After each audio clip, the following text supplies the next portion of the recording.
वेदाहमेतं पुरुषं महान्तं आदित्यवर्णं तमसः परस्तात् तमेव विदित्वा अतिमृत्युमेति नान्यः पन्था विद्यते जनाय। ओम शांति शांति शांति। प्रिय बंधुओं, मातृशक्ति, हम योग के विषय में सुन रहे हैं। पिछले बार मैंने अभ्यास के विषय में व्यासभाष को पढ़कर कुछ बातें बतलाई थी। वास्तव में सबसे पहले अभ्यास ही है। हम अभ्यास को गौण बना देते हैं। मनुष्य कुछ करना चाहता है तो पहले अभ्यास करना पड़ेगा। जिस काम को करना चाहता है उसका अभ्यास हो। अभ्यास से सब कुछ हो जाए। अभ्यास से विवेक हो जाएगा, अभ्यास से वैराग्य हो जाएगा। विवेक का भी अभ्यास किया जाता है, वैराग्य का भी अभ्यास किया जाता है। तो हम विशेष करके अभ्यास की ओर ध्यान कम देते हैं। सर्वप्रथम अभ्यास है। अभ्यास के द्वारा जो भी लक्ष्य उसको प्राप्त कर सकते हैं। एक भूल ये हो जाती है कि हम जो सुनते हैं उसको जान मान लेते हैं। ऐसा नहीं होता। ज्ञान के स्तर भिन्न भिन्न होते हैं। श्रवण, मनन, निधिध्यासन, साक्षात्कार। और भी 4 उपाय हैं ज्ञान को प्राप्त करने के लिए। आगम काल, स्वाध्याय काल, प्रवचन काल, व्यवहार काल। ये बहुत महत्वपूर्ण बात है। सामान्य रूप से सुनने पर जो ज्ञान होता है उसको ज्ञान मानते हैं। ज्ञान का आरंभ बिंदु मात्र है वो।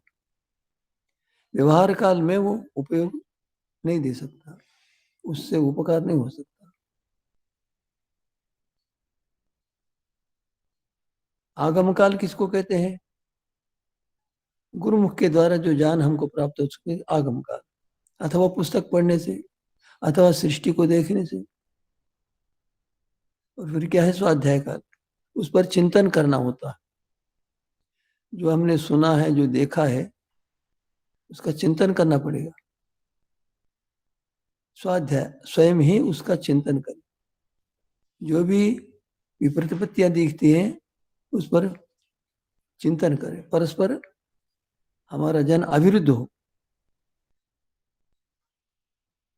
प्रवचन काल, उसको हम लोगों को बतला दें। प्रवचन करने की अपेक्षा, दूसरों को बतलाने की अपेक्षा आचरण करना कठिन है। क्या होता? प्रवचन काल होता है, अर्थात उस पर दूसरों को उसको बतला देना। मनुष्य आगम काल में जितना प्राप्त कर लेता है उसकी अपेक्षा स्वाध्याय काल में उसको और गहरा कर लेता है। स्वाध्याय काल में जितना गहरा उसकी अपेक्षा प्रवचन काल में उससे अधिक गहरा होता है। पढ़ाते समय, प्रवचन करते समय, दूसरों को बतलाते समय अनेक प्रकार की शंकाएं सामने से आ सकती है, ऐसा एक विचार चलता है। कोई पूछे तो उसका उत्तर दे दूं, ऐसी योग्यता संपादित करता है। ये तीसरा काल है, प्रवचन काल है। और व्यवहार काल है। व्यवहार काल यह भी तो, अर्थात व्यवहार करके उस स्थिति को हमने साक्षात देखी नहीं, ये सामान्य बात है। अर्थात जिसको हम सुनते हैं, जिस पर मनन करते हैं, जिसको लोगों को बतला देते हैं, उसको अभ्यास करना पड़ता है। व्यवहार काल में, व्यवहार में एक गुण को धारण करने के लिए अथवा एक दोष को छोड़ने के लिए बहुत साधना करनी पड़ती है। जो हम कहते हैं उसके व्यवहार में करने के लिए हमको अत्यंत कई वर्षों तक, बहुत काल तक निरंतर श्रद्धा से अभ्यास करना पड़ेगा। व्यवहार काल में करते करते करते जाकर वो स्थिति सुदृढ़ हो जाती है। ये सामान्य विद्या पढ़ने की बात है। दूसरा ये है श्रवण। हम जब दूसरों से सुनते हैं तो सुनते समय भी व्यवस्थित नहीं सुन पाते। सुनना इतना सरल नहीं है। अर्थात महर्षि ने लिखा है कि बोलने वाले के शब्द के साथ हमारे कान का संबंध हो।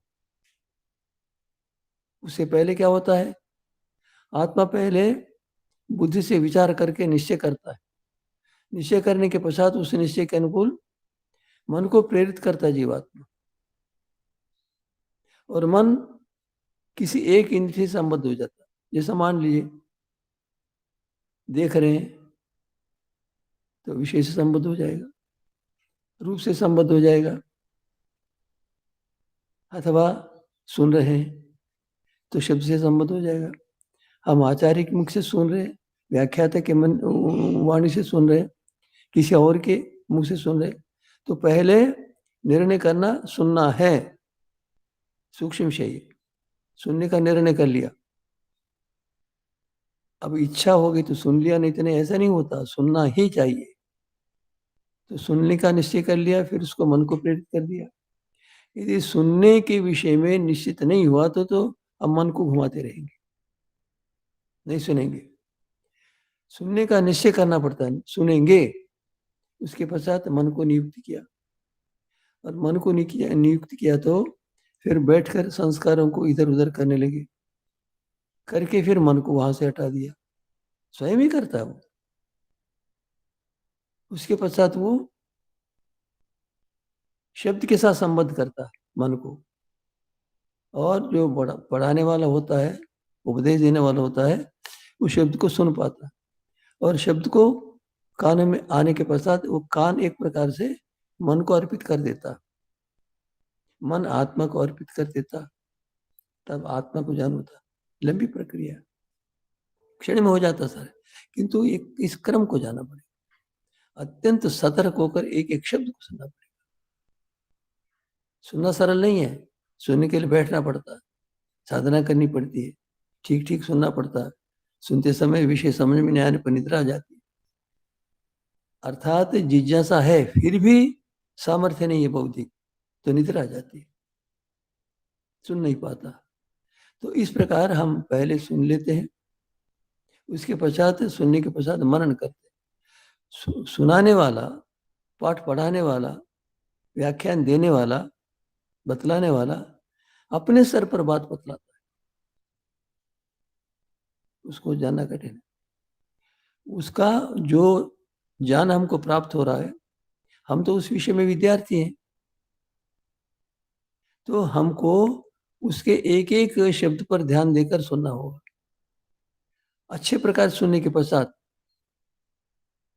और बीच में आवश्यकता हो तो स्वीकृति हो तो पूछ लेना, तो अंत में पूछना चाहिए। और पूछने से, योगाभ्यास करने वाले को पूछने के लिए पहले उन स्वीकृति लेनी पड़ती है, मैं पूछ सकता हूँ क्या, ये सूक्ष्म विज्ञान है।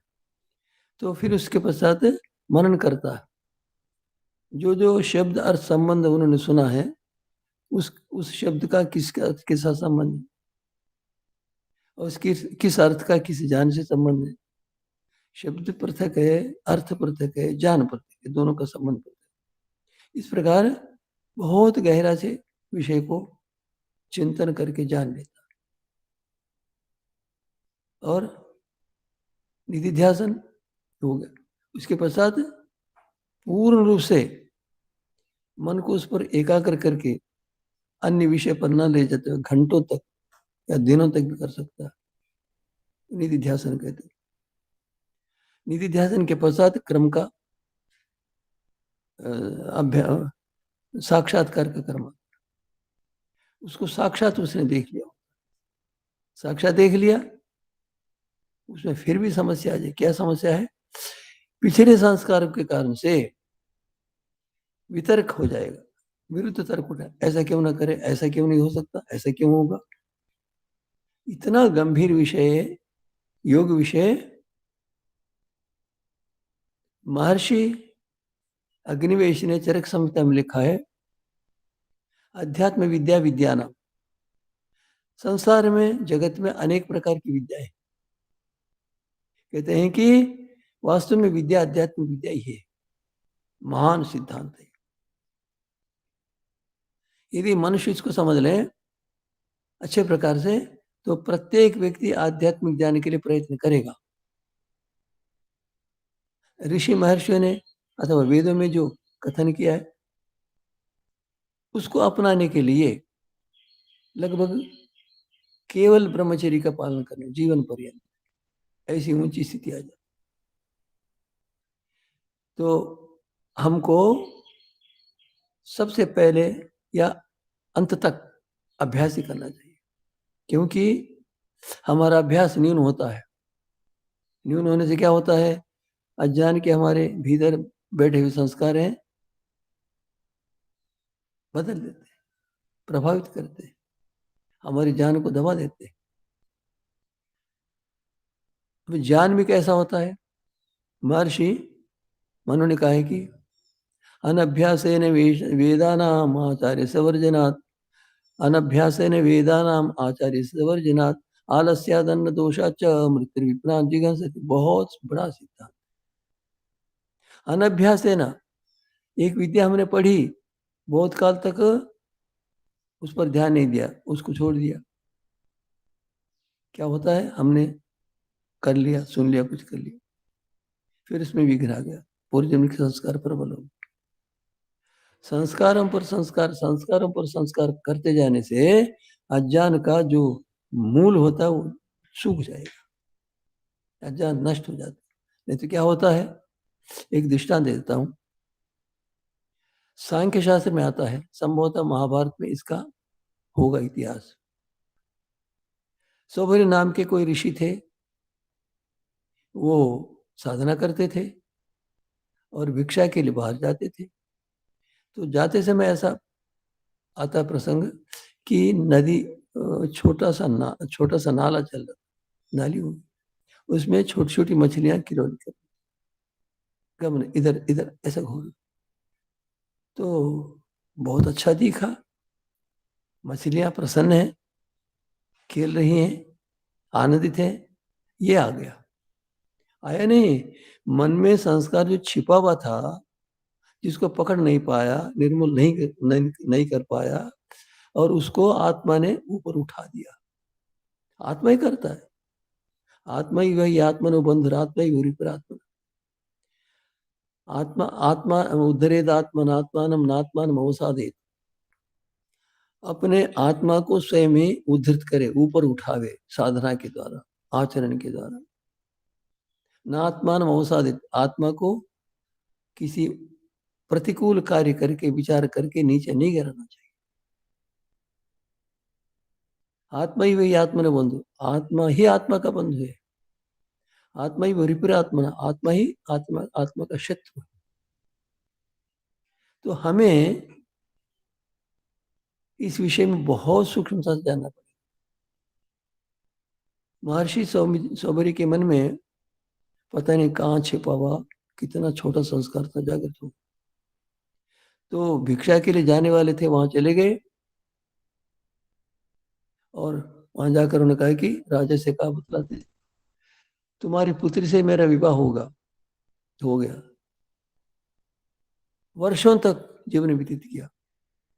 फिर क्या कहते हो, आमृत्युत्व नैव मनोरथानाम हन्तोऽसि विज्ञातमिदं मयाद्य, मनोरथा संग परस्य चित्तम न जायते वही परमार्थ संगी। बहुत गंभीर बात है। आमृतितो नैव मनोरथानाम अंत्योस्ति विज्ञातमिदं मायते। मैंने आज ये जान लिया है कि मरण पर्यंत कामनाओं की पूर्ति संभव नहीं है। मनोरथासंग पर सचित्तम, मनोरथ अर्थात मन में विद्यमान कामनाओं को, इच्छाओं की पूर्ति करने के लिए प्रयत्न व्यक्ति के सामने न जायते भी परमार्थ, अर्थात परमार्थ विद्या की ओर उसका मन झुकता नहीं, वो नहीं झुकता, आत्मा नहीं झुकता। इतना सतर्क होकर हमें साधना करनी पड़ेगी। एक क्षण में विचार बदल जाता, बदलता नहीं, बदल जाता नहीं, बदलता है। ये भी बड़ा विज्ञान है।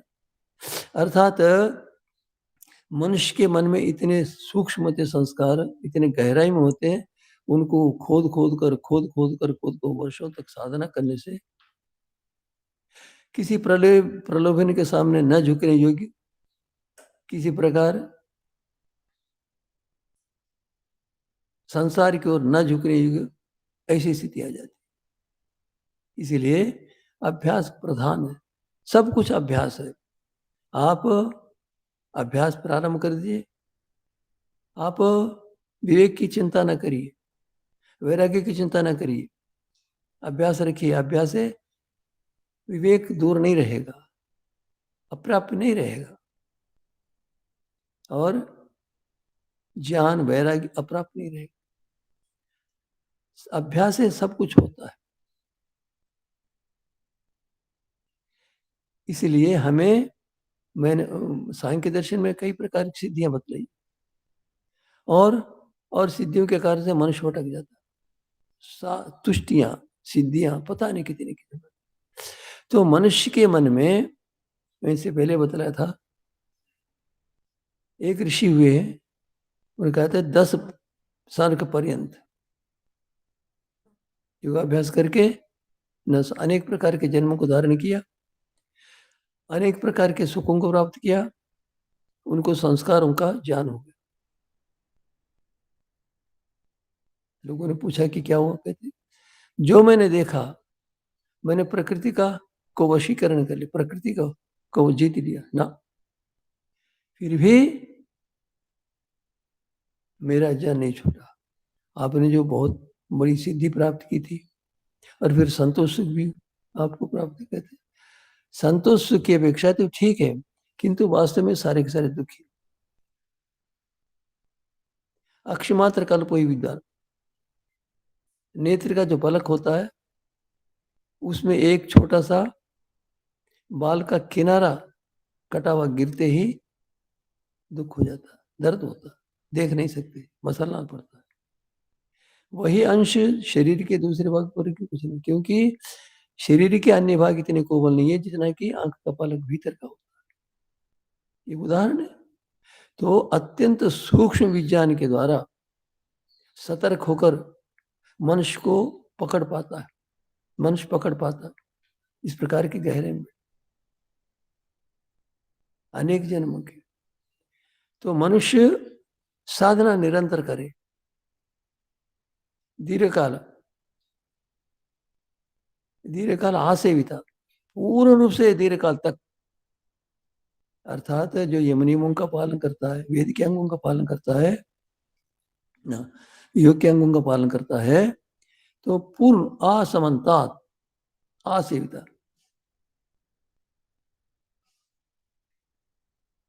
दीर्घकाल आसेविता, दीर्घकाल तक, दीर्घकाल की कोई सीमा नहीं है। दीर्घकाल उसको कहना चाहिए जब तक अविद्या के संस्कार निर्मूल न हो जाए, तब तक ये दीर्घ, चाहे 1 वर्ष भी हो सकता है, 6 मास भी हो सकता है, 1 जन्म भी हो सकता है, 2 जन्म भी हो सकता है। ये भी चिंता ना करें कि हमारा शरीर छूट जाएगा तो हम फिर मनुष्य बनेंगे, मनुष्य बन। यदि हमारी इतनी योग्यता है कि हमारा सामर्थ्य इतना है आत्मिक, तो हमें अगला जन्म मनुष्य का मिल सकता है। कहने का है कि मनुष्य इतनी साधना करे, इतनी साधना करे, किसी भी परिस्थिति में उसके भीतर के संस्कार उसको दबा ना बैठे, अत्यंत संसार की ओर से मुख मोड़कर उसी में लगे रहना पड़ता। आसेविता, दीर्घकाल आसेविता, आसेविता आसमंता से पूर्ण रूप से सेवन किया हुआ, तपसा, दीर्घ से निरंतर आसिकता, निरंतर।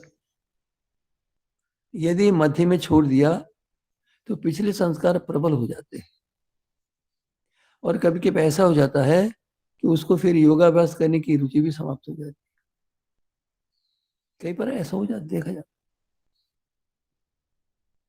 ये संसार में अनेक उदाहरण आपको दिखते हैं, आप भी जानते हैं, मैं भी जानता हूं। मनुष्य उच्च स्तर पर पहुंच जाता और साधना कभी छोड़ देता, अज्ञान के संस्कार दबा देते हैं, पतन हो जाता, पतित हो जाता। महान लक्ष्य से बहुत बड़ी योग्यता प्राप्त करके भी एक छोटे संस्कार के कारण से वो छोटा संस्कार उद हो जाता है, गिरा देता। सभी चिंतन करेंगे तो सभी मनुष्यों के ये अनुभव हो सकते हैं। मेरा निजी भी अनुभव है। मैं सुदृढ़ विचार वाला था, किंतु साथी के कारण से, पढ़ाने वाले के कुछ ऐसे अनुकूल थे, फिर भी बदल गया, फंसने लगा था घर में। फिर एक व्यक्ति ने कहा कि जाओ, ये कम ये क्या है, कंटीला मार, छोड़ दिया। अर्थात मनुष्य अपने ऊपर ये ना समझे कि मैं पूर्ण रूप से नितांत अज्ञान से रहित हो गया। महर्षि पतंजलि ने लिखा है कि स्थान के क्या है, कहते हैं स्थानोपनिबंधन, कहते हैं कि अत्यंत योग्यता के प्राप्त होने के पश्चात वहां जाकर एक प्रलोभन आ जाता है, मैंने ये प्राप्त किया, मैंने ये प्राप्त, फिर वो गिर जाता है। और फिर ये मैंने प्रलोभन जीत लिया ऐसा मानकर फिर वो उसको गर्व भी आता है, मैंने प्रलोभन को जीत लिया। इतना सतर्क रहना पड़ता है। सामान्य से कहना चाहे तो एक सर्कस करने वाले होते हैं, एक लोहे के तार पर चलते हैं, 10 गज दूरी पर चलते हैं। वो भी ऐसे नहीं चलते, वो संतुलन लेते। लोहे का एक ऐसा होता है, इसमें इतना मोटा इधर होता है, दोनों को लेकर संतुलन करता रहता है वो। सामान्य समझ लेते हैं पैर ना, एक तार पर चलता हुआ भी गिरने का संभव पूरा का पूरा होता है, और अव्यक्त रूप से उसको संतुलित करने के लिए वो होता है। इतना सतर्क रहना पड़ता है। क्षुर से धारा निशिता दुरत्या दुर्गम पथा तत्कवय। ऋषि महर्षि क्या कहते हैं, तलवार की धार पर चलने से जैसा कष्ट होता है, कठिनाई होती इसी प्रकार तीव्र धारा वाली तलवार है। तो ये सभी मनुष्य के लिए, तो मनुष्य करता जाए साधना करता जाए निरंतर निर्विघ्न। ऐसा नहीं कि 15 दिन स्वाध्याय किया, एक दिन छोड़ दिया तो शिथिल हो जाएंगे। निरंतर ही निरंतर अविराम, अर्थात उसको उस काम में इतना, एक अच्छे विचारक ने कहा कि जिस काम को कष्ट मान लेते उसको करते जाओ, फिर उसमें से पश्चात क्या होगा, वो अच्छा दिखेगा। होता भी ऐसा। अनभ्यास है विषम विद्या, अभ्यास न होने पर विद्या विविष जैसी हो जाती। तो निरंतर निरंतर करता रहे, कभी भी छोड़े नहीं। और फिर सत्कारा सेविता, ये पहले कहा भी था मैंने, इस पर जितना भी कहे अल्प ही है, जितना भी कहे। मनुष्य जब तक पूर्ण सफलता को प्राप्त नहीं करता, जीवन मुक्त नहीं होता, मुक्ति अवस्था प्राप्त नहीं करता, तब तक पिछले संस्कार कहीं छिपे होंगे, समय पाकर वो दबाएंगे। मनुष्य का जीवन अत्यंत प्रयत्न से सिद्ध, प्रयत्न साध्य जो था प्राप्त किया, वो सारा का सारा समाप्त हो जाएगा। पश्चाताप करने से लाभ नहीं। इसलिए संसार की ओर मुख मोड़कर अपना चले, व्यायाम करे, ब्रह्मचर्य का पालन करे, जो भी करे निरंतर करेंगे। अर्थात मैंने स्वामी सत्यपति में देखा है वर्षों तक, वो जब भी जो भी करते, व्याख्यान देते समय भी, और जब हम शास्त्र की बात आती है उस समय प्रसन्न हो जाते हैं, कोई घटना आती है तो उस समय भी मैंने देखा है दूसरे व्यक्ति तो प्रसन्नता में निमग्न हो जाते हैं, सब भूल जाते हैं किंतु ऐसा मैंने देखा है कि स्वामी सत्यपति जी का उस समय भी अन्य मन रहता, अर्थात वो समाधि से रहते थे। ये साक्षात मैंने देखा। ऐसा होता है,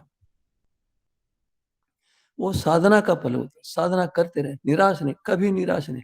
निराश होने का नाम ही नहीं। योगाभ्यास कार्य करने वाले के लिए, योगाभ्यास करने वाले के लिए निराशा का कोई प्रसंग नहीं।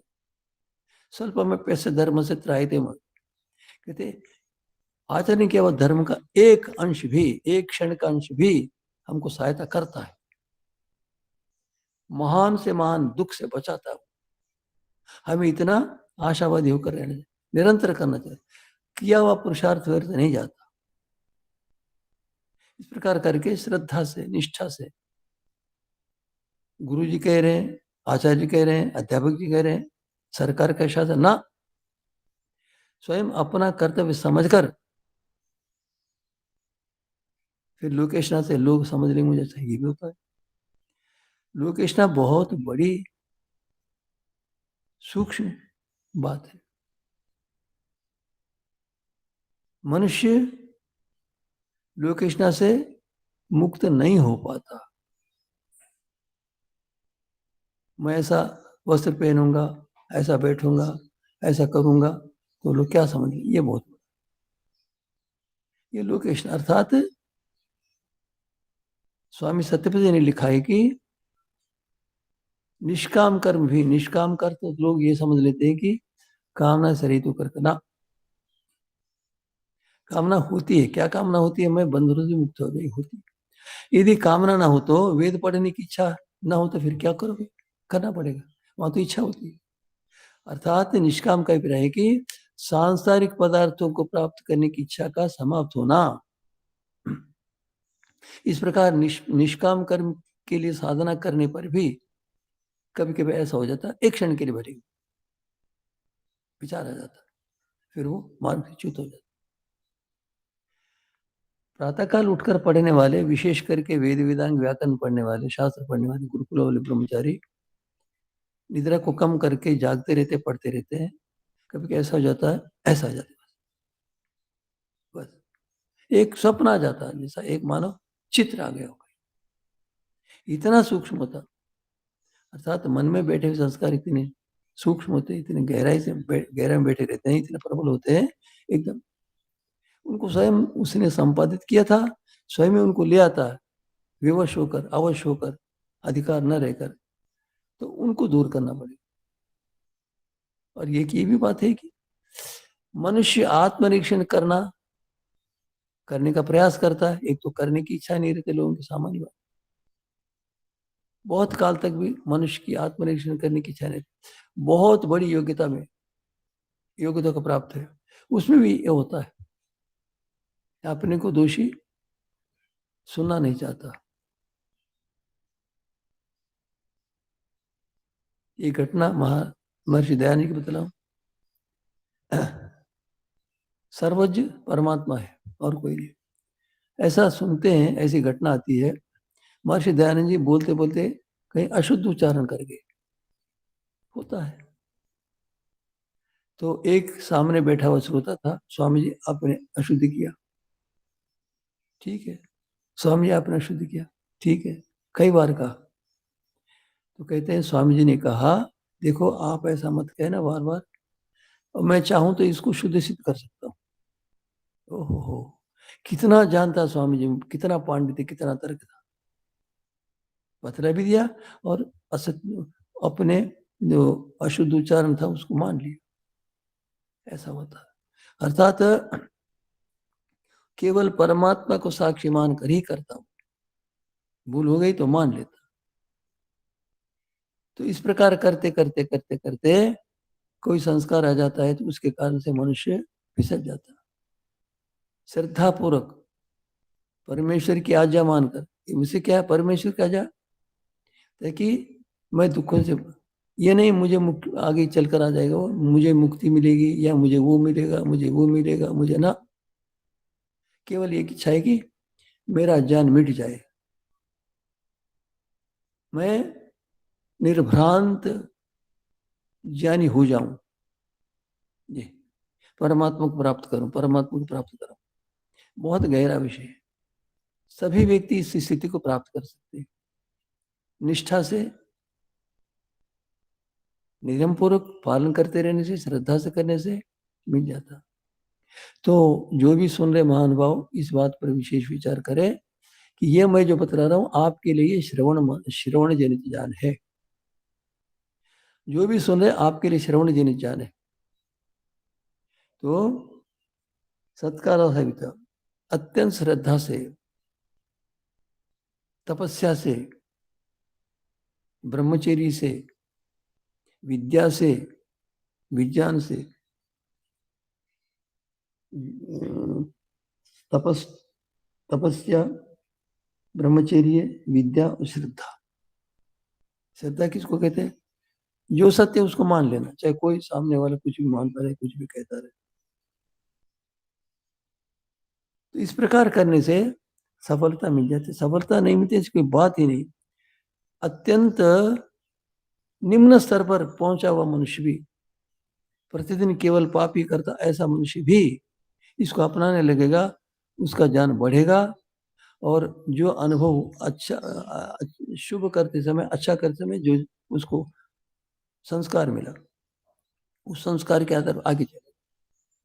पतित से पतित व्यक्ति भी, पापात्मा से पापात्मा व्यक्ति भी ये थोड़ा सा अभ्यास करेगा, थोड़े अभ्यास से जनित ज्ञान के आधार पर आगे पहुंचता जाए। इस प्रकार आशावादी बनकर करें तो हमको सफलता मिल सकती।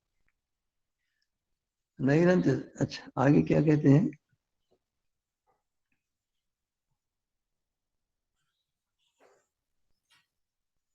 दृष्टानुसर्ग के विषय वितृष्ण से वशीकार समझ वैराग्य। अभ्यास वैराग्याभ्याम तनित। अभ्यास से और वैराग्य से वृत्तियों का निरोध करके, वृत्तियों को एकाग्र करके, निरोध करके परमात्मा में निमग्न हो गए। और मध्य में आया था कि वैराग्य से पहले विवेक करना होता। विवेक कर कर ये सत्य ही असत्य, जड़ चेतन ऐसा जान करके, पृथक करके, फिर जिससे संबद्ध नहीं होना चाहिए उस संबद्ध हो जाते, उससे वैराग। अर्थात वैराग का अर्थ क्या मैंने बताया था, उसके प्रति राग का ना होना। क्या होता है उसको कहते हैं दृष्टान सर्व के विषय विशिष्ट से विषय का समझाया। दृष्टि कहते हैं देखे, देखा हुआ। क्या देखा हुआ? पांचों इंद्रियों के द्वारा हम अनेक प्रकार के अनुभवों को देखते, अनेक प्रकार के सुखों को देखते या दुखों को देखते।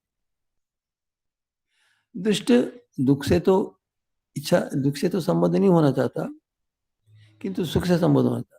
शब्द है, स्पर्श है, रूप है, रस है, रंग गंध है, इनको जान लेता, उसको कहते हैं दृष्ट सुख। अर्थात पांच इंद्रियों के द्वारा जो हमने सुख का अनुभव किया, जो सुख को प्राप्त किया, उसको कहते हैं दृष्ट सुख। अनुश्रविक, अनुश्रव कहते हैं, वेदादि शास्त्र में सुन लिया है कि मोक्ष को प्राप्त करता उसको ऐसा होता, ऐसा होता, ऐसा अनेक शास्त्र में होता। तो मोक्ष में मिलने वाले सुख के विचार के प्रति भी वितृष्णा, तृष्णा रहित हो जाए।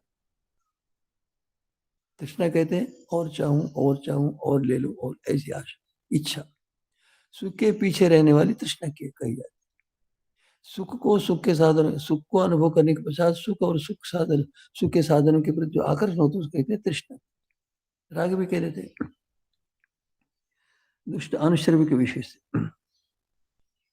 दृष्ट और अनुश्रवी, वेदादि शास्त्र में जो योगाभ्यास करने वाले के लिए बहुत सारे फलों का कथन किया, योग दर्शन की तीसरी पाद में इसे लिखा, उनके प्रति वितृष्ण से, जिसकी रुचि समाप्त हो गई, आकर्षण समाप्त हो गया। आकर्षण समाप्त होने का कथन महर्षि स्वयं आगे कहेंगे। वशीकार संज्ञा, वशीकर संज्ञा, मैंने वशीकार प्राप्त किया, ऐसी स्थिति का नाम वैराग्य। विराग से भाव वैराग्य। अब इसको महर्षि व्यास जी इसका व्याख्यान करते हैं। स्त्रियः, स्त्रिया पुरुष, अर्थात स्त्रियों के प्रति पुरुष, पुरुषों के प्रति स्त्री आकृष्ट हो जाती। क्या मानकर? सुख मिलता मानकर। यदि स्त्रियों से सुख मिलता ऐसा पुरुष और पुरुषों से सुख मिलता ऐसा स्त्रियां मान लेंगी, वो है बाधक। स्त्रियों को देखते ही उनके प्रति कोई रुचि ना होना, ऐसा देखना है कि जैसा मान लो बिच्छू है, पुरुषों को देखते ही स्त्रियों के मन में ऐसा ना बिच्छू है। महर्षि व्यास जी कह रहे हैं स्त्रियां अन्नपानम, अन्न, स्त्रियों के पास अन्न आता है। मनुष्य जीवा के पीछे इतना प्रभावित हो जाता है, वो जीवा के, मैंने कहा अभी था, भोजन करता है, वो भोजन करते समय उसके कई प्रकार के विचार आ जाते हैं। वो भोजन करते समय सुख की अनुभूति करता है, ऐसी इंद्रियां हैं, सुख की अनुभूति होती है। सुख की अनुभूति होती तो वो संयम नहीं बन सकता, संयम नहीं कर सकता। जैसा मान लीजिए एक कांटों के ऊपर चलता हो नंगे पैर, जैसे उनको दुख मानता है कांटों, इसी प्रकार अन्न आदि के विषय में समझना, ऐसी स्थिति आ जाती है, समझता नहीं, ऐसा आ जाता है।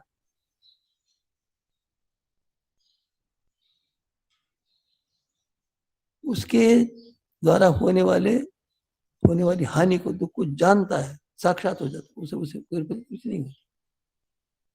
तो अन्न पानम, अन्न है, भोजन आदि, पान है, पीने के पदार्थ है, दूध है इत्यादि। अन्न पानम ऐश्वर्य, ऐश्वर्य, ऐश्वर्य कई प्रकार से होता है। पांडित्य है, संगीत विद्या है, अनेक प्रकार की विद्याएं होती, अनेक प्रकार की विद्या। ये मेरा मेरा मेरा जिसको लेकर मेरा कहता है, वहां पर ऐश्वर्य, मेरा ज्ञान, मेरी अनुभूति, मेरा विज्ञान, मेरा संगीत ज्ञान, मेरा काव्य ज्ञान, मेरा पांडित्य ज्ञान, यदि मेरा मेरा जहां होता है वो सारा का सारा ऐश्वर्य।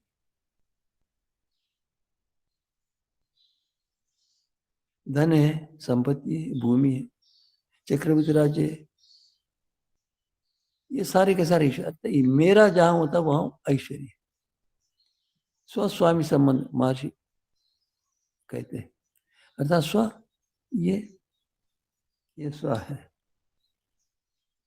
संपत्ति, मैं, ये संपत्ति, मैं मेरा, ये भाषा में बोलता है। तो मेरा जहां आता है प्रयोग, वहां पर ऐश्वर्य है, ईश्वरत्व है। अर्थात मेरा जहां कहता है, उस वस्तु का स्वामी अपने आप को मानता है, अपने आप को कहता है, तो उसको कहते हैं ऐश्वर्य। ईश्वर तो समाप्त हो, मेरा शब्द कहते समय भी संकोच हो जाए। जब ये देखता है कि सारे के सारे प्रलय को प्राप्त हो जाते, तो मेरा कहने वाले को संकोच हो जाता है। फिर योगाभ्यास करते करते अभ्यास कर लेता हूँ, मेरा कहता है। और योगाभ्यास करने वाला तीव्र वैराग्य पता हो, उसको मेरे शब्द का प्रयोग करना उसको कठिन बाधक हो जाता है। मेरा कहने में उसको संकोच, डर लगता है, क्योंकि मेरा है नहीं और बोल रहा है, यह सत्य दिखता है। और वो ऐसा दिखता है कि मैं यथार्थता से विरुद्ध जा रहा हूँ, ये मेरा है ही नहीं, मेरा कह रहा हूँ एकदम। फिर अभ्यास कर करके कर लेता है, मेरा कहते समय भी उस पर मेरा स्वामित्व तो ऐसा नहीं जानता वो। स्वामी सत्यपति जी, मैं, स्वामी सत्य और ब्रह्म परस्पर कुश्ती करते थे गुरुकुल में। सामान्य रूप से कुश्ती गुरुकुल में करते हैं, बाहर तो करते ही है, जीतना जिताना, जीतना हारना होता ही है। किंतु स्वामी सत्यपति जहाँ कुश्ती कर सिखलाते थे ब्रह्मचारी को, वहां ये होता ही नहीं था। अर्थात स्वामी जी सिखला रहे, दाव करके नीचे गिरा देते, गिरते समय बहुत सावधानी से उसको नीचे लिटा देता। कितनी बड़ी साधना है। हम ऐसा देखते हैं, होता है, संभव ऐसा। अर्थात मनुष्य को सामने वाला सिखला रहे हैं, या समकक्ष में स्पर्धा में युद्ध कर रहा हो, फिर भी सामने वाले को चोट ना लगी गिरने से, ऐसा वो गिरने की स्थिति में आते गिराता है, किंतु नीचे धीरे से लिटा देता है। कितनी बड़ी बात है। तो मनुष्य इतनी सतर्कता से साधना करता है तो वो सफल हो जाता है। ईश्वरत्व होता है सर्वत्र। मैं बड़ा पहलवान, मैंने इसको हरा दिया, मेरा ये। तो अत्यंत इस शब्द का, मेरा शब्द का प्रयोग करना भी उसके लिए संकोच का विषय होता है, कष्ट अनुभव करता है वो। मैं मिथ्या की ओर चल, अज्ञान की ओर चल रहा, फिर वो साधना करके योग्यता संपन्न कर लेता, तब जाकर वो बोलता है। मेरा बोलते समय भी लोक व्यवहार के लिए कहता है, किंतु वो मेरा ऐसा जानता ही नहीं उसको, ये स्थिति हो जाती है, अभ्यास हो जाता। देख लो, हमारा एक वस्त्र है, हमने बहुत मूल्यवान मानकर ले लिया है, उसका उपयोग कर लिया है, और फिर वो फट गया, जर्जरित हो गया, उसको अपने पास रखना कूड़े के समान होने से अरुचिकर हो जाता है, छोड़ देता। इस प्रकार समस्त संसार के पदार्थों में दुख जान मानकर नहीं, दुख जानकर उससे दूर हो जाता है। भोजन करता है, भोजन तो शरीर के लिए करता है, किंतु उसको उसमें दुख मानता, परिणाम ताप संस्कार, इस प्रकार करता व्यवहार। तो कहते हैं कि दुष्ट विशेष्य, इस प्रकार के स्त्रिय अन्नपान ऐश्वर्य, ये दुष्ट पदार्थों के प्रति होता है, उसके प्रति तृष्णा रहित होना। स्वर्ग वैदेह्य प्रकृति तो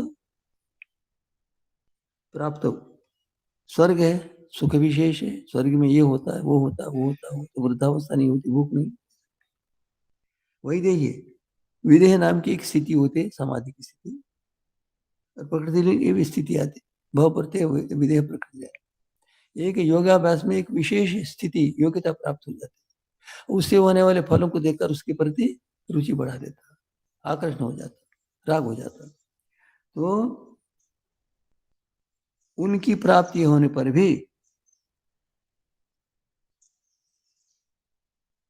दिव्य विषय, आंशिक विषय, वेदों के विषय में भी, वेदों के विषय स्वर्ग में ये होता है, ये होता है, विभिन्न प्रकार के फलों को सुनकर वितृष्ण, उनके प्रति अर्थात उनके प्रति राग की समाप्ति हो जाती। वो ले तो लेता है, जैसा मान लीजिए अच्छा कलम लेता है, तो ऐसा है कि ये मेरा इससे संबंध ना होने पाए, इसको छोड़ना पड़े तो मैं छोड़ दूं। एक व्यक्ति देख लो, एक व्यक्ति ने एक बहुमूल्य वस्तु को मूल्य ले लिया, ले जा रहा था, 10 लाख रुपए का पदार्थ है, गिर गया, टूट गया, दुख होगा, किंतु योगाभ्यास करने वाले पहले देख लेते हैं मेरा पदार्थ है, उसको दुख नहीं होगा। महर्षि दयानंद जी का है, विष दे दिया, विष शरीर में से फूट फूट कर निकला, कोई राग नहीं है। ये बहुत गंभीर बात है। मैंने अभी कहा था, अध्यात्म विद्या विद्या नाम, आध्यात्म विद्या विद्या में सबसे सूक्ष्म है। यहां पर गर्दन कटने कटवाने के समान होता है, किंतु छोड़ता नहीं वो। महान फल क्या है, समस्त दुखों से छूटना चाहता है, इसीलिए सबको स्वीकार कर लेता। चित्त से विषय दोष दर्शन, दिव्य अदिव्य विषयों की प्राप्ति होने पर भी चित्त से विषय दोष, चित्त ऐसा होता है कि उसमें विद्यमान छिपे हुए दुखों को, ऐसे होते हैं अर्जन रक्षण क्षय संग हिंसा दोष, ये पदार्थ है, ये धन है, ऐश्वर्य आदि, इसको प्राप्त करने का था अर्जन।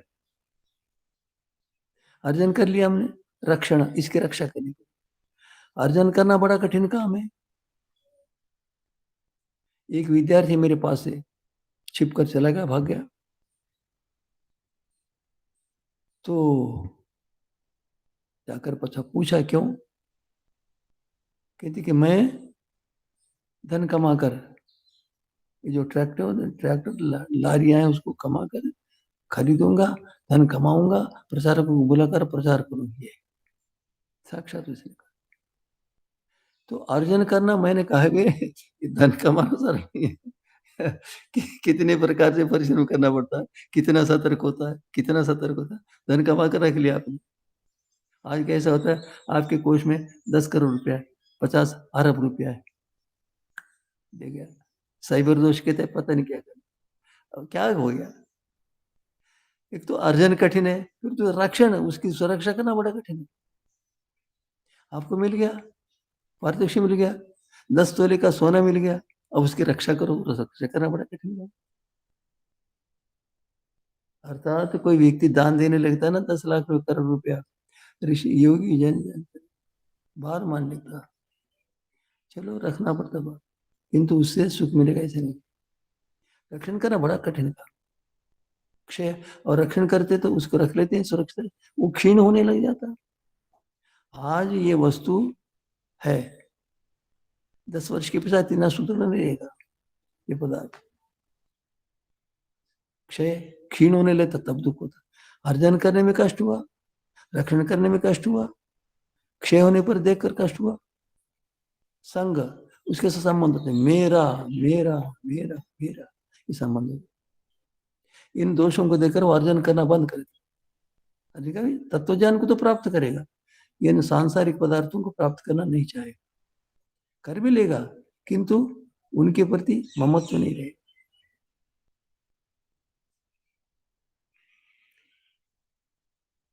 क्या परिणाम मैंने बताया था, परिणाम ताप संस्कार, ये दुखों के स्वरूप को बता रहा। इस प्रकार के दुखों को जो देखता है ना, उसके प्रति नहीं जाता। जिस किसी को हम सुख मान लेते हैं, एक दृष्टांत मैं देता हूं, सामान्य करके फिर देता हूं। राजा भरतरेड्डी थे, किसी कारण से उनको पत्नी के व्यवहार से पत्नी के प्रति अश्रद्धा हो गई, और देश राज्य के प्रति अश्रद्धा हो गई। चलकर वो गुफा बनाकर, उज्जैन में गुफा है उनकी, उसमें रहने लगे साधना।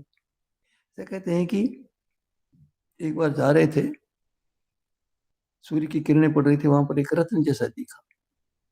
देखो संस्कार कैसे आए, राज्य छोड़ दिया। आज जैसा भारत का राज्य, उसे बहुत अधिक विस्तृत था वो, और फिर वो हाथ डालते, संस्कार जाग गए।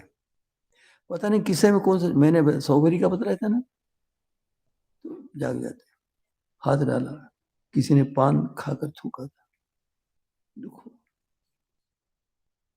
तो ऐसा दृष्टा काणवराट कोपी मनुष्य, ऐसा कुछ आता है, तृष्णेधुना मुंचमम, ये आशा मुझे छोड़ दे, छोड़ कैसे, स्वयं नहीं छोड़ना चाहता।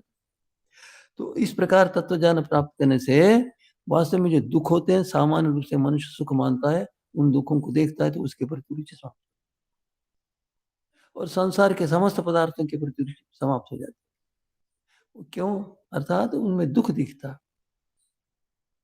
जो प्रधानमंत्री पद मिल रहा है, जाओ आओ प्रधानमंत्री पद दे देंगे ना, प्रधानमंत्री पद पर बैठते ही ये 1 अरब 40 करोड़ कितने, उसमें से आधे मेरे पक्ष में, आधे वो देखते, वही नहीं, मुझे नहीं चाहिए प्रधानमंत्री। तो जो भी सांसारिक पदार्थ है, या वेद में बतलाए हुए जो उत्तम फल वाले हैं, सब में दोष, सर्वत्र यही दोष दिखते, रुचि चलाओ, उसको कहते वैराग्य। अब इसको यहाँ विराम दे देते हैं। जो भी महानुभाव पूछना चाहें उनको पूछ सकते हैं, देर तक न रुककर निरंतर पूछे, एक के पश्चात एक पूछे।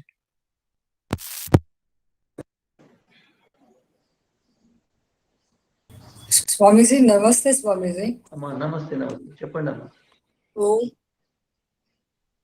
స్వామి जी ఇప్పుడు విపర్య వృత్తికి వికల్ప వృత్తికి ఏమిటి తేడా స్వామి? విపర్యయ వృత్తికి వికల్ప వృత్తికి ఇప్పుడు చెప్పింది కాదు స్వామీజీ, ముందు చెప్పింది. విపర్యయ వృత్తికి వికల్ప వృత్తికి రెండిటికి ఏంటి స్వామీజీ తేడా? ఏ రెండిటికమ్మా? విపర్యయ వృత్తి, వికల్ప వృత్తి స్వామీజీ. అచ్చా, రెండిటి ఏం లేదమంటే, విపర్యం అంటే ఉన్న పదార్థము అంటే అక్కడ ఒక వృక్షం ఉన్నది, దాన్ని మనుషుడు అనుకుంటాడు, ఇది విపర్యము. అక్కడ ఏం లేదు ఉన్నది అనుకుంటాడు. కాపురుషం అంటే ఆకాశం పురుషం ఉండదు. అక్కడ కనీసము మనుషుడు లేకపోయినా అదొక ముద్దు అయితే ఉన్నది కదా, చెట్టు మొద్దు ఉన్నదా, చెట్టు మొద్దును మనుషుడు అనుకుంటాడు. అది ఉన్నదాన్ని విపరీతంగా, ఇక్కడ లేనే లేదు, లేని వస్తువునే ఉన్నది అనుకుంటారు. లేని వస్తువును ఉన్నది అనుకోవటము వికల్పము. అంటే లేని వస్తువును ఉన్నట్టుగా ఎవరో చెప్పినారు అనుకుని, పుష్పం అంటే ఆకాశం పుష్పము. రెండోది శశశృంగం అంటే కుందేలు కొమ్ము. లేనే లేదు, లేని వస్తువును కూడా ఉన్నట్టు భావించడం ఇది వికల్పం. ఇక విపర్యం అంటే ఉన్న వస్తువును వేరే రకంగా, నల్లదాన్ని తెల్లగా అట్లా దాన్ని. ఇది ఇప్పుడు ఈ 9వ సూత్రంలో స్వామీజీ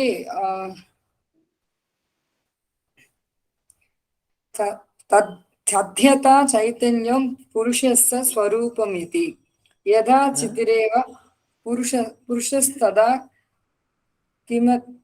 కిమన్నకేన, దానికి కొంచెం చెప్తానమ్మా.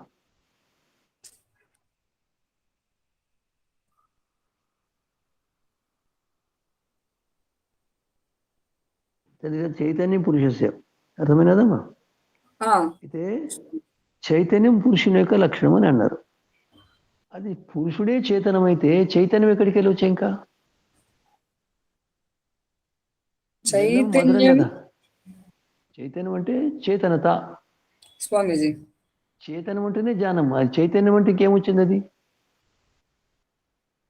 అది సూక్ష్మం ఉన్నది. చైతన్యం అనే వస్తువు లేదు స్వామీజీ, కానీ చైతన్యం అనే శబ్దంతో వ్యవహారం జరుగుతుంది. చైతన్యమే జీవాత్మ. చైతన్యం ఇంకేం భేదం ఉంటుంది? మధురత్వం మధురత రెండు సమానం ఒకటే. శబ్ద భేదం ఉన్నప్పటికీ వస్తు భేదం ఎక్కడికి వచ్చాయి? ఇప్పుడు మధురత అంటారు కదమ్మా, మధురత్వము రెండు సమానమే. అయితే మధురత లేని భేదం లేని దాన్ని భేదంగా అనుకోవడమే అజ్ఞానం, వికల్పం. తర్వాత దాని యొక్క వివరణ స్వామిజీ, వ్యపదిశ్యతే భవతి చ వ్యపదేశో వృత్తి యథా చితిరేవ పురుషస్తద. అయితే ఇప్పుడు చితి అంటేనే జీవాత్మ, మరి చైతన్యం అంటే జీవాత్మత్వము, జీవాత్మతనమా? అంటే చైతన్యమే జీవాత్మ, దాన్ని మళ్ళీ చైతన్యం అంటే అదే అయిపోయాయి. విడివిడిగా భావించడం, ఒకే దాన్ని రెండుగా భావించడం అంటే అదే వికల్పం. అర్థమైనదమ్మా?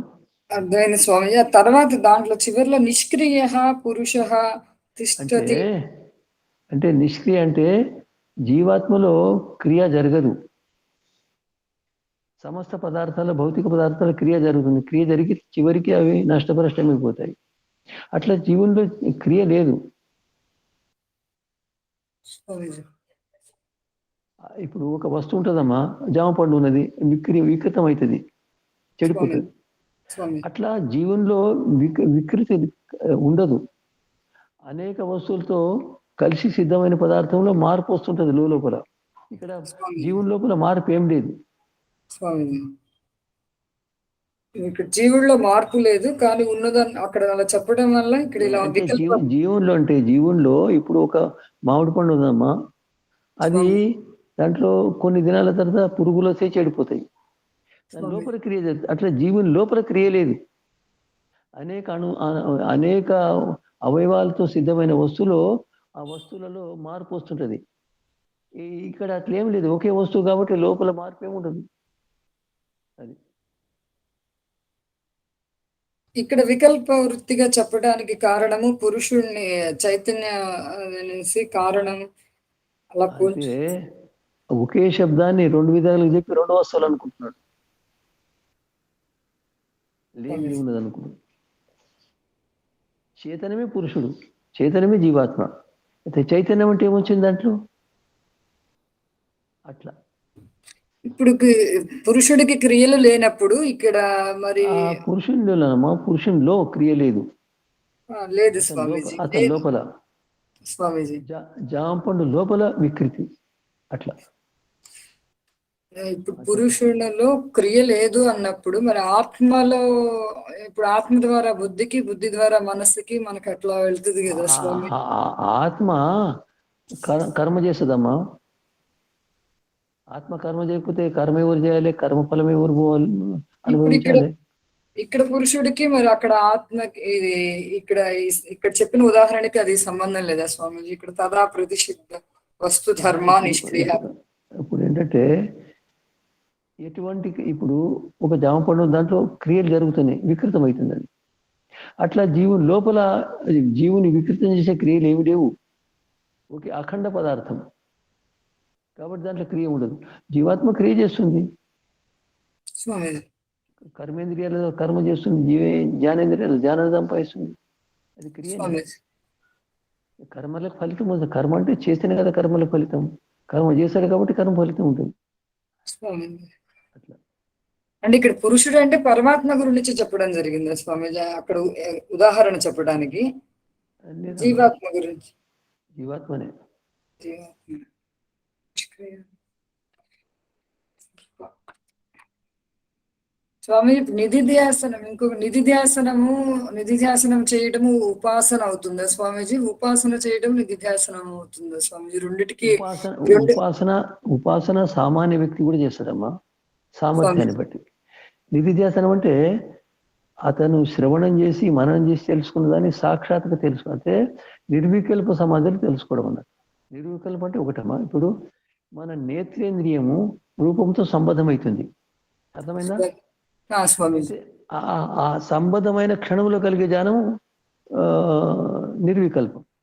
ఆ తర్వాత క్షణంలో నేను చూసినా అది ఎరుపుగా ఉన్నది, నలుపుగా అంటాం కదా. తర్వాత క్షణంలో ఉండే ఆ జ్ఞానం అతనిదే, కానీ అది సవికల్పం అంటారు. ఏమంటారు?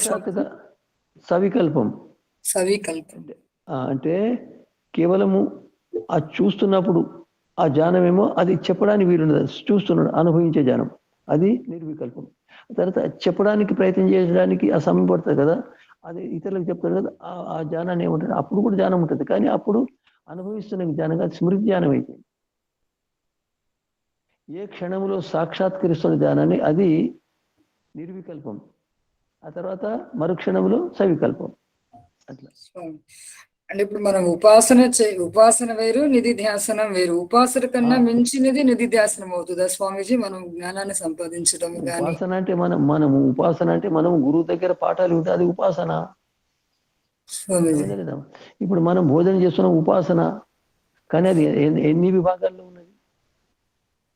కానీ నిధిధ్యాసనం అంటే అప్పుడు కేవలం అనుభూతి జ్ఞానం కలుగుతుంది. దాంట్లో నేను ఈ విధంగా చెప్తాను, నేను అక్కడ ఏముండదు, అది బస్ పదార్థం యొక్క దాని యొక్క యథార్థ స్వరూపం సాక్షాత్కృతమైంది ఆ క్షణంలో. తర్వాత క్షణంలో అది భూతకాలం అయిపోతుంది, అది ఇతరులకు చెప్పగలుగుతాడు. ఆ అనుభవించే సమయంలో చెప్పలేడు, చెప్పేటప్పుడు అది వికల్పం, అంటే చెప్పేటప్పుడు తర్వాత మరుక్షణమైంది అది. ఇంకొక విషయం చెప్తాను. ఇప్పుడు 3 విధాల దుఃఖాలున్నాయి. ఒకటి భూతకాలంలో, ఒకటి వర్తమాన కాలంలో, ఒకటి భవిష్యత్ కాలం. అయితే వర్తమాన కాలంలో ఉండే దుఃఖము అది మరుక్షణంలో భూతకాలం అయిపోతుంది, కాబట్టి దాన్ని దూరం చేయడం సాధ్యం కదా. అట్లా చెప్పండి. ఇప్పుడు సమాధి స్థితి ఉపాసనలో కలుగుతుందా స్వామీజీ? నిధిధ్యాసనంలో కలుగుతుందా? ఎట్లా స్వామీజీ? సమాధి నిరుధ్యాసనంలో సమాధి ఉంటుంది, ఏకాగ్ర సమాధి అది. ఆ తర్వాత ఆ జ్ఞానం కూడా సమాప్తం కేవలం పరమాత్మతో సంబంధమైనప్పుడు అది నిరుద్ధ సమాధి. ఇది మనకి నిధిధ్యాసనంలోనే కలుగుతుందా, లేదా ఉపాసనలో కూడా కలుగుతుందా? ఉపాసన అంటే సామాన్యంగా సంధ్య చేస్తున్నాడు, ఉపాసన చేస్తున్నాడు అంతే. సూక్ష్మ జ్ఞానం ఉపాసన అంటే అది రకరకాలుగా ఉంటుందమ్మా. నేను భోజనాన్ని ఉపాసిస్తున్నా, నేను వేద పుస్తకాన్ని ఉపాసిస్తున్నా అంటే ఉపాసన అంటే దాని సాక్షాత్కారం అన్న చివరి ఉపాసన మరి అదే సాక్షాత్కారమే. ఆ ఉపాసన శబ్దాన్ని అనేక స్థాయిలలో మనం ప్రయోగం చేస్తాం కాబట్టి అట్లా అనుకుంటాం. నిధిధ్యాసనంలోనే మనకి సమాధి స్థితి, నిర్బీజ సమాధి గాని, అసంప్రజ్ఞాత సమాధి గాని నిధిధ్యాసనంలోనే కలుగుతుంది స్వామి. సంప్రదాయ సమాధి నిధిధ్యాసనంలో స్వామి. ఆ తర్వాత ఏకాగ్ర సమాధి, నిధిధ్యాసనంలో నిరుద్ధ సమాధి తర్వాత. అది సత్వరస్తమస అనే పదార్థాలతో సిద్ధమైన పదార్థాన్ని సాక్షాత్కరించడం ఏకాగ్ర సమాధి. దాన్ని పక్కకు పెట్టేసి కేవలం భగవంతుడు సంబంధమైనప్పుడు అది నిరుద్ధ సమాధి. అది ప్రకృతి వల్ల వచ్చిన జ్ఞానం కాదు. స్వామీజీ, ఇప్పుడు ధ్యానము ఉపాసనానికి తేడా ఉంటుందా స్వామీజీ? అప్పుడు ధ్యానం అంటే నేను పుస్తకాన్ని ధ్యానిస్తున్నా, వేదాన్ని ధ్యానిస్తున్నా, నేను ఆ సత్సంగాన్ని ధ్యానం అంటే దేని చింతనం చేయడం. ఉపాసన అది వేరు.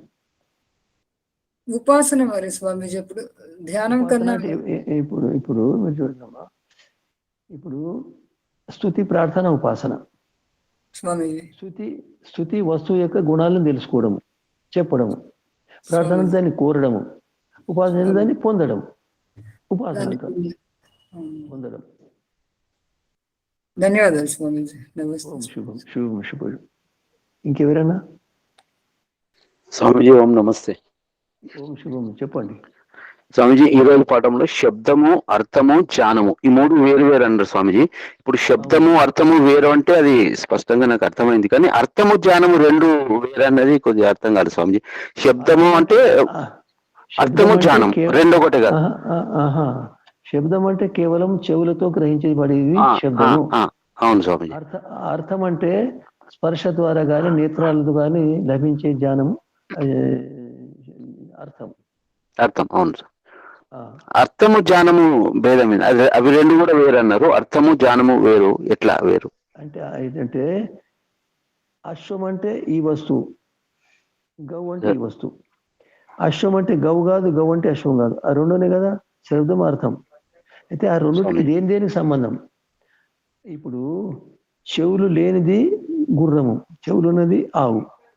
అయితే చెవులు లేని దాన్ని మనం ఆవు అంటే, చెవులు ఉందని అశ్వం అంటే కుదరదు. సరి అయిన జ్ఞానం కాదు అది.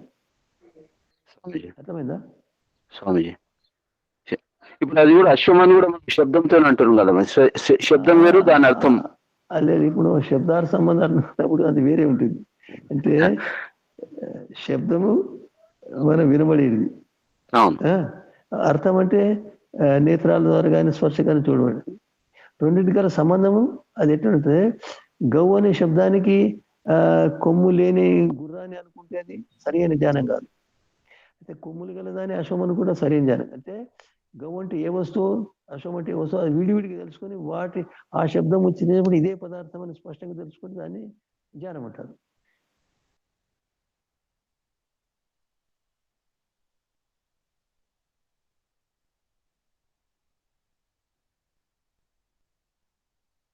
ఇంకా చెప్పండి.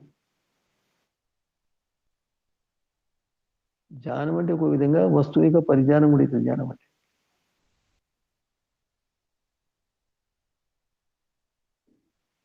ఓం చెప్పండి గురించి ఇంకేమైనా అడగాలనుకుంటే అడగండి.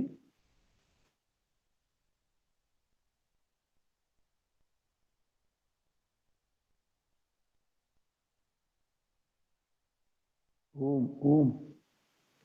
ఇక మరి లేదనుకుంటే ఇక్కడనే దీన్ని పరిసమాప్తం చేస్తాము. పరిసమాప్తం.